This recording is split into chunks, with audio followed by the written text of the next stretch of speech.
Hello student, आज के इस वीडियो लेक्चर में हम आपके जो क्लासिफिकेशन ऑफ एलिमेंट है उनके एग्जाम्पल्स के बारे में डिस्कस करेंगे। इससे पिछले वीडियो में भी हमने कुछ क्वेश्चंस के बारे में डिस्कस किया था, आज भी हम क्वेश्चन के बारे में डिस्कस करेंगे।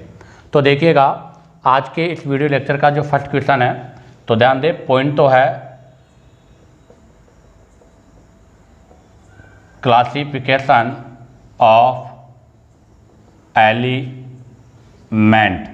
ध्यान दें, आज के इस वीडियो लेक्चर का जो पॉइंट था, मतलब हमारा जो पॉइंट चल रहा है वो है क्लासिफिकेशन ऑफ एलिमेंट। उसमें सबसे first question, which of the following oxide in neutral in nature. आपको बताना है कि इनमें से कौन सा ऑक्साइड न्यूट्रल नेचर का है। तो हमें पता है कि ऑक्साइड 3 टाइप के होते हैं, acidic oxide, basic oxide, neutral oxide और एम्फोटेरिक। 4 टाइप के ऑक्साइड है। आपको बताना है कि इनमें से न्यूट्रल ऑक्साइड कौन सा है। न्यूट्रल ऑक्साइड वो होते हैं जो एसिड और बेस दोनों के साथ रिएक्शन नहीं करते या दोनों की तरह बिहेव नहीं करते। तो देखो SrO2, उसके बाद में एल्यूमिना का तो एम्फोटेरिक है। CO2 नॉन मेटल है, तो नॉन मेटल का क्या होगा, एसिडिक होगा। तो इसका आंसर कौन सा होगा, D. Carbon monoxide, H2O, NO और NO2, ये सब न्यूट्रल ऑक्साइड्स में आते हैं। Question number 2, what is the common property of oxide CO, NO, N2O। आपको बताना है कि जो CO, NO, N2O जो ऑक्साइड है इनकी प्रॉपर्टीज क्या है। तो हमें पता है CO, NO, NO2 ये सभी न्यूट्रल ऑक्साइड्स होते हैं। तो ऑल आर एसिडिक ऑक्साइड, ये भी रॉन्ग है। बेसिक ऑक्साइड, ये भी रॉन्ग है। तो इसका आंसर कौन सा होगा, सी, ऑल आर न्यूट्रल ऑक्साइड, ये सभी न्यूट्रल ऑक्साइड होते हैं। Next question number 3, the correct order of acidic character. ध्यान रखना, हमें एसिडिक कैरेक्टर का करेक्ट ऑर्डर बताना है। Of oxide in third period of periodic table, ये आपके थर्ड पीरियड के एलिमेंट है। और थर्ड पीरियड के एलिमेंट में हमें ऑक्साइड की एसिडिक नेचर बताना है। तो हमें पता है कि जब हम लेफ्ट टू राइट जाते हैं तो लेफ्ट टू राइट जाने पर नॉन मेटेलिक कैरेक्टर इंक्रीज होता है और नॉन मेटल के जो ऑक्साइड होते हैं वो एसिडिक इन नेचर होते हैं। तो लेफ्ट टू राइट जाने पर नॉन मेटेलिक कैरेक्टर इंक्रीज होगा, तो उससे एसिडिक नेचर भी क्या होगा, इंक्रीज होगा। तो आप देखो, सिलिकॉन, फास्फोरस, सल्फर और क्लोरीन, तो आपका इसमें फर्स्ट आंसर राइट है, क्योंकि सिलिकॉन 14 ग्रुप का है, फास्फोरस 15 का है, सल्फर 16 का है और क्लोरीन आपके 17 ग्रुप का है। तो इस क्वेश्चन का आंसर होगा फर्स्ट। अब आप यहाँ से इसका स्क्रीनशॉट लीजिएगा। अब हम नेक्स्ट क्वेश्चन नंबर 4 के बारे में डिस्कस करेंगे। तो देखिएगा, क्वेश्चन नंबर 4 में है कि when we go from left to right in a period. आपको एक पीरियड में लेफ्ट टू राइट जाना है। अगर एक पीरियड में हम लेफ्ट टू राइट जाएंगे तो इसी कंडीशन पर बताइएगा, basic nature of oxide increase, basic nature of oxide decrease, या no regular trend in the nature of oxide, या फिर oxide of only first 2 group are basic in nature. अर्थात हमें यहाँ पर ऑक्साइड की नेचर के बारे में डिस्कस करना है।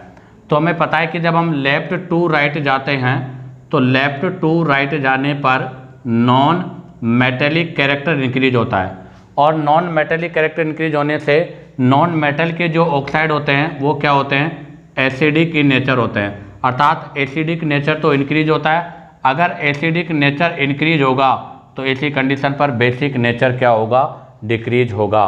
तो फर्स्ट है basic nature of oxide increase, ये रॉन्ग है। सेकंड आपका है basic nature of oxide decrease, ये राइट है। तो आपके क्वेश्चन नंबर 4 का आंसर होगा second. Question number 5, in which of the following the order is not in accordance with the property mentioned. अर्थात आपको यहाँ पर ऑप्शन गिवन है और उस ऑप्शन के सामने प्रॉपर्टी गिवन है। आपको बताना है कि उसकी प्रॉपर्टी के अकॉर्डिंग कौन सा ऑर्डर करेक्ट नहीं है। ध्यान रखें, इज नॉट मतलब करेक्ट ऑर्डर नहीं है, वो बताना है हमें। तो सबसे फर्स्ट आपका एटॉमिक रेडियस। हमें पता है कि एटॉमिक जो रेडियस होती है, आपका जो एटॉमिक रेडियस होता है वो एटॉमिक रेडियस ग्रुप में तो इंक्रीज होता है और पीरियड में लेफ्ट टू राइट जाने पे डिक्रीज होता है। तो आप देखो, आपके पास जो एलिमेंट है ली ना के रब, इसका मतलब ये जो एलिमेंट आपको दे रखे हैं वो ग्रुप फर्स्ट के एलिमेंट है, और ग्रुप फर्स्ट के एलिमेंट है और इसमें हम डाउन द ग्रुप जा रहे हैं। हमें पता है कि डाउन द ग्रुप जाने पर n की वैल्यू इंक्रीज होने के कारण आपका एटॉमिक रेडियस इंक्रीज होगा। कहने का मतलब ग्रुप में रेडियस इंक्रीज होती है। ऐसा क्यों? क्योंकि ग्रुप में नीचे की तरफ जाने पर n की वैल्यू इंक्रीज होगी। तो इसका मतलब आपका फर्स्ट ऑप्शन तो राइट है। अब आता है option number second. Option number second में है आयनाइजेशन एनर्जी। हमें पता है आयनाइजेशन एनर्जी किसको बोलते हैं? एक इलेक्ट्रॉन को रिमूव करने के लिए रिक्वायर्ड एनर्जी क्या कहलाएगी? आयनाइजेशन एनर्जी कहलाएगी। अब आप देखो फ्लोरीन, नाइट्रोजन, ऑक्सीजन, कार्बन, इसका मतलब ये जो आपके एलिमेंट है वो सब एलिमेंट पीरियड के हैं। और अगर ये पीरियड के हैं तो हमें पता है कि पीरियड में लेफ्ट टू राइट जाने पर आयनाइजेशन पोटेंशियल की वैल्यू जनरली इंक्रीज होती है। मैंने जनरली वर्ड बोला है, वो इंक्रीज होती है। बट आपके हाफ फिल कॉन्फ़िगरेशन पर और फुल फिल कॉन्फ़िगरेशन पर ये एक्सेप्शन हो जाएगा। उनके आईपी की वैल्यू अपने से नेक्स्ट वाले जो एलिमेंट है उससे मोर हो जाएगी। तो आप देखो फ्लोरीन, नाइट्रोजन, ऑक्सीजन और कार्बन, तो यहाँ पर आप देखेंगे तो कार्बन, नाइट्रोजन, ऑक्सीजन, फ्लोरीन, तो इसका ऑर्डर ये होना चाहिए। बट नाइट्रोजन में P3 है, ऑक्सीजन में P4 है, तो नाइट्रोजन की ऑक्सीजन से मोर हो जाएगी। तो ध्यान रखना ऑक्सीजन की नाइट्रोजन से मोर है। तो इसका जो करेक्ट ऑर्डर होगा बताओ क्या होगा? कार्बन, कार्बन से मोर ऑक्सीजन, ऑक्सीजन से मोर नाइट्रोजन और नाइट्रोजन से मोर किसका होगा? फ्लोरीन का। तो आप देखिएगा फ्लोरीन, नाइट्रोजन, ऑक्सीजन, कार्बन, इसका मतलब आपका सेकंड भी राइट है। अब हम डिस्कस करेंगे नंबर 3 ऑप्शन। नंबर 3 ऑप्शन में हमें इलेक्ट्रोनेगेटिविटी के बारे में डिस्कस करना है। और आपके पास एलिमेंट जो दे रखे हैं सिलिकॉन, फास्फोरस, सल्फर, क्लोरीन, ये सभी एलिमेंट जो हैं वो एक ही पीरियड के एलिमेंट है। और अगर एक ही पीरियड के एलिमेंट है तो हमें पता है कि एक पीरियड में लेफ्ट टू राइट जाने पर इलेक्ट्रोनेगेटिविटी की वैल्यू इंक्रीज होती है। तो आप देखो सिलिकॉन है ग्रुप नंबर 14 का, फास्फोरस है 15 का, सल्फर है 16 का, क्लोरीन है 17 का। इसका मतलब हम लेफ्ट टू राइट जा रहे हैं, लेफ्ट टू राइट जाएंगे तो इलेक्ट्रोनेगेटिविटी की वैल्यू इंक्रीज होगी। तो आपका सी ऑप्शन भी राइट है। अब हम डिस्कस करेंगे पॉइंट मतलब option number D. Option number D में कह रहा है फिल कर बार आई आंटी। इसमें भी हमें इलेक्ट्रोनेगेटिविटी बतानी है और ये पीरियड के नहीं, ये किसके एलिमेंट है? ग्रुप के एलिमेंट है। और हमें पता है कि ग्रुप में इलेक्ट्रोनेगेटिविटी अप टू डाउन जाने पर डिक्रीज होती है, जबकि यहाँ पर इसने अप टू डाउन जाने पर इलेक्ट्रोनेगेटिविटी को डिक्रीज करने की बजाय इंक्रीज किया है। इसका मतलब इसका फोर्थ ऑप्शन जो है वो रॉन्ग है। तो हमारा क्वेश्चन था कि इनमें से आपको इनकरेक्ट मैच बताना था, तो आपका डी ऑप्शन जो है इनकरेक्ट मैच है। तो आपकी क्वेश्चन नंबर 5 का जो आंसर होगा वो डी होगा। अब आप यहाँ से इसका स्क्रीनशॉट लीजिएगा। अब हम नेक्स्ट क्वेश्चन नंबर 6 के बारे में डिस्कस करेंगे। तो देखिएगा question number 6, which of the following sets of oxide is amphoteric. ध्यान दे, हमें आपको कुछ ऑक्साइड के सेट गिवन है, आपको बताना है कि इन ऑक्साइड के सेट में से कौन सा सेट एम्फोटेरिक ऑक्साइड का है। ध्यान दे, एम्फोटेरिक इन नेचर वाला ऑक्साइड हमें बताना है। तो आप देखो फर्स्ट ऑप्शन में Al2O3, AS2O3, ZnO। तो हमें एल्यूमिना और जिंक ऑक्साइड की नेचर का तो पता है कि जिंक के ऑक्साइड एम्फोटेरिक होते हैं और एल्यूमिना के ऑक्साइड भी एम्फोटेरिक होते हैं। अब आप देखो एक बार ऑप्शन बी को चेक करते हैं। ऑप्शन बी में भी हमने कहा था CO, NO, NO2, ये सभी कौन से ऑक्साइड है? ये सभी के सभी न्यूट्रल ऑक्साइड है। नंबर सी ऑप्शन देखो SO3, SO2, Cl2O3, ये सभी क्या है? नॉन मेटल है। और अगर ये सभी नॉन मेटल है तो इनके ऑक्साइड क्या होंगे? एसिडिक ऑक्साइड होंगे। तो ये एसिडिक ऑक्साइड है। अब आप देखो डी में सोडियम, मैग्नीशियम, बेरियम, ये सभी क्या है? ये सभी मेटल है। अगर ये सभी मेटल है तो इनके ऑक्साइड क्या होंगे? बेसिक होंगे। तो डी वाले में सभी ऑक्साइड बेसिक है, सी वाले में सभी ऑक्साइड एसिडिक है, बी वाले में सभी ऑक्साइड न्यूट्रल है। तो बताओ इसका आंसर कौन सा होगा? फर्स्ट, क्योंकि फर्स्ट के जो ऑक्साइड है वो सभी आपके एम्फोटेरिक in नेचर है। अब देखिएगा क्वेश्चन नंबर 7। क्वेश्चन नंबर 7 में है which is most electropositive element. आपको बताना है कि इनमें से सबसे मोस्ट इलेक्ट्रोपॉजिटिव एलिमेंट कौन सा है। तो देखिएगा पीरियोडिक टेबल में लेफ्ट टू राइट और अप टू डाउन। जब हम पीरियोडिक टेबल में लेफ्ट टू राइट जाते हैं तो लेफ्ट टू राइट जाने पर तो नॉन मेटेलिक कैरेक्टर इंक्रीज होता है। तो अगर लेफ्ट टू राइट जाने पर नॉन मेटेलिक कैरेक्टर इंक्रीज होगा तो नॉन मेटेलिक कैरेक्टर से मतलब है नेगेटिविटी बढ़ेगी। जबकि अप टू डाउन मतलब अप टू डाउन जाने पर मेटेलिक कैरेक्टर इंक्रीज होता है। अगर अप टू डाउन जाने पर मेटेलिक कैरेक्टर इंक्रीज होगा तो यहाँ पर इलेक्ट्रोपॉजिटिव बनाने की नेचर भी इंक्रीज होगी। तो इसका मतलब ये हुआ कि लेफ्ट टू राइट जाने पर नॉन मेटेलिक कैरेक्टर बढ़ रहे हैं तो उधर जाने पर इलेक्ट्रोनेगेटिविटी बढ़ेगी, और अप टू डाउन जाने पर मेटेलिक कैरेक्टर बढ़ता है तो इलेक्ट्रोपॉजिटिव नेचर बढ़ेगी। तो इसका मतलब पीरियोडिक टेबल का ग्रुप नंबर 1, ध्यान दें, ग्रुप नंबर 1 जो होता है वो हाईली इलेक्ट्रो पॉजिटिव एलिमेंट वाला होता है। तो ध्यान दें, आपका ग्रुप फर्स्ट जो है वो हाईली इलेक्ट्रोपॉजिटिव एलिमेंट वाला ग्रुप है, और उसके अंदर भी डाउन द ग्रुप जाने पर अगर मेटेलिक कैरेक्टर इंक्रीज होगा तो इलेक्ट्रोपॉजिटिव नेचर भी इंक्रीज होगी। तो इसका यहाँ पर कॉपर और कैल्शियम तो रॉन्ग हो गया, तो आंसर सोडियम और सीजियम में से होगा। अब सोडियम और सीजियम में से सीजियम डाउन द ग्रुप आता है तो सीजियम की इलेक्ट्रोपॉजिटिव नेचर सबसे ज़्यादा है। हमने आपको जब पिछले वीडियो में बताया था तब भी कहा था कि सीजियम जो है हाईली इलेक्ट्रोपॉजिटिव एलिमेंट है, इसलिए इसको हम सोलर सेल में यूज करते हैं। Question number 8, which of the following is arrange in order of increasing. ध्यान रखना, इंक्रीजिंग ऑर्डर में लिखना है मेटेलिक कैरेक्टर। आप इनको मेटेलिक कैरेक्टर के इंक्रीजिंग ऑर्डर में लिखो। तो हमें पता है कि जब हम पीरियोडिक टेबल में लेफ्ट टू राइट जाते हैं तो लेफ्ट टू राइट जाने पर नॉन मेटेलिक कैरेक्टर इंक्रीज होता है और आपका जो मेटेलिक कैरेक्टर है वो डिक्रीज होता है। इसका मतलब आपके मतलब राइट हैंड साइड वाले जो हैं, राइट हैंड साइड वाले जो एलिमेंट होते हैं वो नॉन मेटल होते हैं और लेफ्ट हैंड साइड वाले एलिमेंट क्या होते हैं, मेटल होते हैं। कहने का मतलब ग्रुप फर्स्ट और ग्रुप सेकंड वाले एलिमेंट सबसे ज़्यादा मेटेलिक होंगे। तो आप देखिएगा फर्स्ट ऑप्शन में फास्फोरस, सिलिकॉन, सोडियम, ये रॉन्ग हो गया क्योंकि सोडियम तो ग्रुप फर्स्ट में आता है, और अगर सोडियम ग्रुप फर्स्ट में आता है तो इसकी मेटेलिक कैरेक्टर सबसे मोर होनी चाहिए। तो आपका ऑप्शन ए रॉन्ग है। Option number B, option number B में देखो आप, बेरिलियम, मैग्नीशियम, फास्फोरस। आपको पता है फास्फोरस तो नॉन मेटल है और उसकी जो कैरेक्टर है वो मैग्नीशियम से ज़्यादा बता रहा है, तो ये भी आपका रॉन्ग हो गया। अब आ जाएगा option number C. Option number C में सिलिकॉन, बेरिलियम, मैग्नीशियम, सोडियम, ये देखो फास्फोरस। आपको पता है फास्फोरस तो नॉन मेटल है जबकि वो फास्फोरस की मेटेलिक कैरेक्टर मोर बता रहा है, तो सी भी आपका रॉन्ग है। तो बताओ इसमें कौन सा आंसर राइट है? डी वाला आंसर आपका राइट है।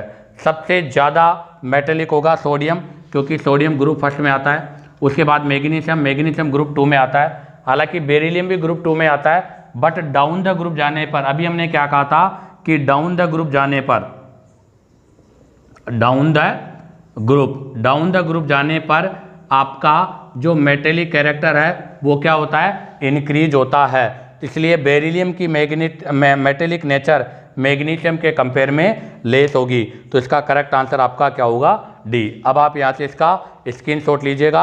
अब हम नेक्स्ट क्वेश्चन नंबर 9 के बारे में डिस्कस करेंगे। तो देखिएगा question number 9, in which of the following options order of arrangement does not match. ध्यान रखना, डज नॉट लिखा हुआ है, does not match with variation of property indicated against it. कहने का मतलब यह है कि आपको ये ऑप्शन गिवन है, इनके आगे इनकी प्रॉपर्टी है, आपको बताना है इनमें से कौन सा मैच करेक्ट नहीं है। तो पहले में आपको दे रखा है इंक्रीजिंग आयनिक साइज। आप जरा देखो, एल्यूमिनियम का एटॉमिक नंबर है 13, इस पर प्लस का 3 है तो इसका मतलब इसका एटॉमिक नंबर 10, मैग्नीशियम का भी 10, सोडियम का भी 10 और इसका भी 10। तो इसका मतलब ये क्या हो गया, आइसो इलेक्ट्रॉनिक सीरीज हो गई। और आइसो इलेक्ट्रॉनिक सीरीज के अंदर नेगेटिव चार्ज इंक्रीज होने से साइज भी क्या होता है, इंक्रीज होता है। ऐसा क्यों? क्योंकि नेगेटिव चार्ज इंक्रीज होने से जेड इफेक्ट डिक्रीज हो जाता है। तो इसका मतलब आपका फर्स्ट तो यहाँ पर राइट है। Second, boron, carbon, nitrogen, oxygen, increasing first IP, first ionization का इंक्रीजिंग ऑर्डर है। हमें पता है कि नाइट्रोजन के आउटर मोस्ट शेल में P3 हाफ फिल ऑर्बिटल है, जबकि ऑक्सीजन का P4 है। अब आप देखो नाइट्रोजन के पास P3 है, ऑक्सीजन के पास P4 है, तो आयनाइजेशन पोटेंशियल में एक एक्सेप्शनल होता है कि हाफ फिल्ड जो ऑर्बिटल्स होते हैं उनका IP हमेशा अपने नेक्स्ट एटम से मोर होता है। इसका मतलब ये नाइट्रोजन यहाँ पर होना चाहिए, तो ये ऑर्डर आपका रॉन्ग है, तो इसका करेक्ट आंसर होगा बी, और सी और डी आपका इसमें राइट होगा। अब आ जाइएगा क्वेश्चन नंबर 10। क्वेश्चन नंबर 10 में है consider the iso electronic series. ध्यान रखना आइसो इलेक्ट्रॉनिक स्पीसीज है यहाँ पर sodium, magnesium, fluorine, O2-। Sodium का एटॉमिक नंबर 11 है, +1 होते 10 हो जाएगा। मैग्नीशियम सॉरी यहाँ पर Mg+2 आएगा। मैग्नीशियम का +2 है तो ये भी 10 हो जाएगा। फ्लोरीन का 9 है, -1 है तो ये भी 10 हो जाएगा। ऑक्सीजन का एटॉमिक नंबर 8 है, 8 में 2 हो जाएगा तो ये भी 10 हो जाएगा। इसका मतलब सभी में इलेक्ट्रॉन की संख्या सेम है, इलेक्ट्रॉन की संख्या सेम है तो सब आइसो इलेक्ट्रॉनिक है। और हमें पता है कि आइसो इलेक्ट्रॉनिक सीरीज में पॉजिटिव चार्ज वाले का जो रेडियस है वो तो क्या होता है, स्मॉलर होता है, और आपका जो नेगेटिव चार्ज वाले का जो रेडियस होता है वो लार्जर होता है। ऐसा क्यों? क्योंकि पॉजिटिव चार्ज इंक्रीज होने के साथ साथ जेड इफेक्ट इंक्रीज होगा, और जेड इफेक्ट इंक्रीज होगा तो इसका मतलब इलेक्ट्रॉन को अट्रैक्ट करने की टेंडेंसी इंक्रीज होगी। अगर इलेक्ट्रॉन को अट्रैक्ट करने की टेंडेंसी इंक्रीज होगी तो उसका साइज क्या हो जाएगा, स्मॉलर हो जाएगा। तो यहाँ पर हम क्या लिखेंगे कि पॉजिटिव वाले से बड़ा साइज होगा किसका, न्यूट्रल का, और न्यूट्रल वाले से लार्जर साइज होगा नेगेटिव वाले का।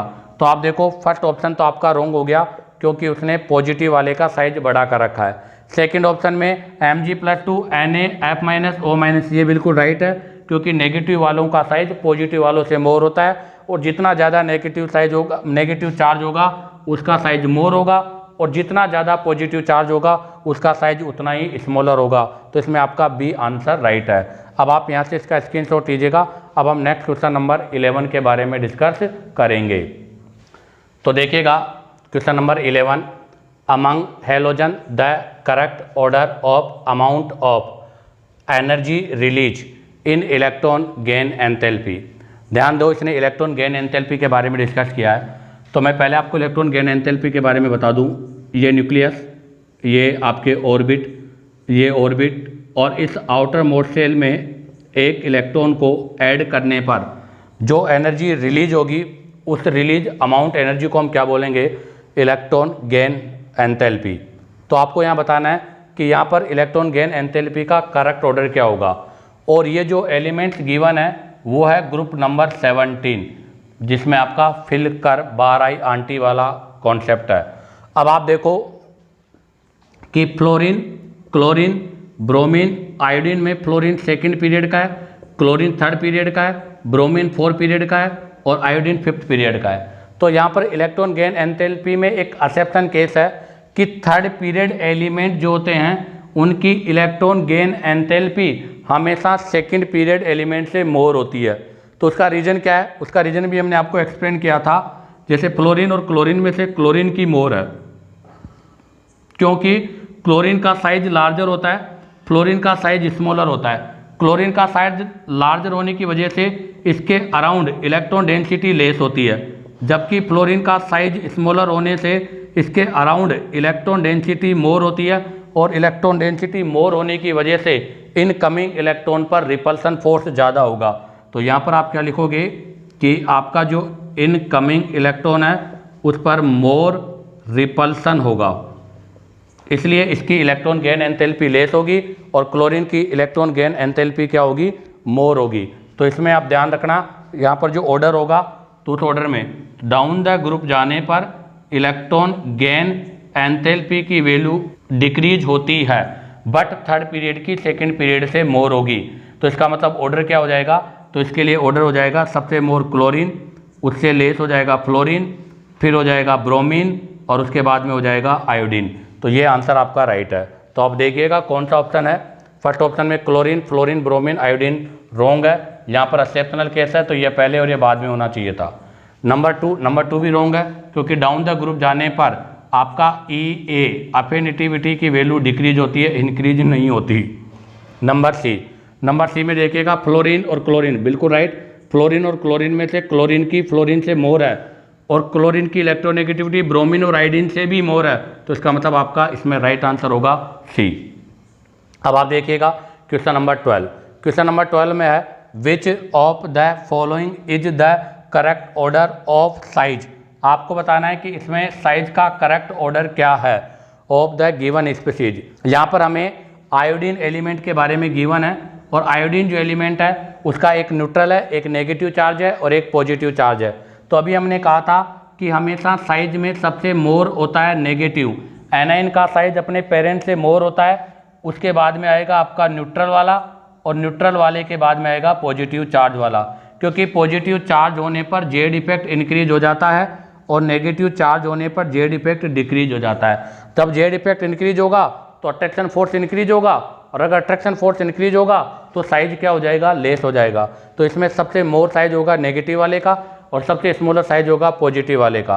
तो आपका फर्स्ट तो रॉन्ग हो गया क्योंकि न्यूट्रल का ज़्यादा नहीं होगा। सेकंड वाला भी आपका रॉन्ग हो गया क्योंकि कैटाइन का ज़्यादा नहीं होगा। थर्ड वाला भी आपका रॉन्ग हो गया क्योंकि न्यूट्रल का मोर नहीं होगा। तो इसका आंसर होगा फोर्थ। इसी के साथ आपके ये क्लासिफिकेशन ऑफ एलिमेंट के क्वेश्चंस कंप्लीट होते हैं। इसी के साथ आपका ये टॉपिक भी कंप्लीट होता है। नेक्स्ट वीडियो में हम एक न्यू टॉपिक के बारे में डिस्कस करेंगे। उम्मीद करता हूँ कि आपको वीडियो पसंद आया होगा। अगर वीडियो पसंद आया हो तो लाइक और सब्सक्राइब करना ना भूलें।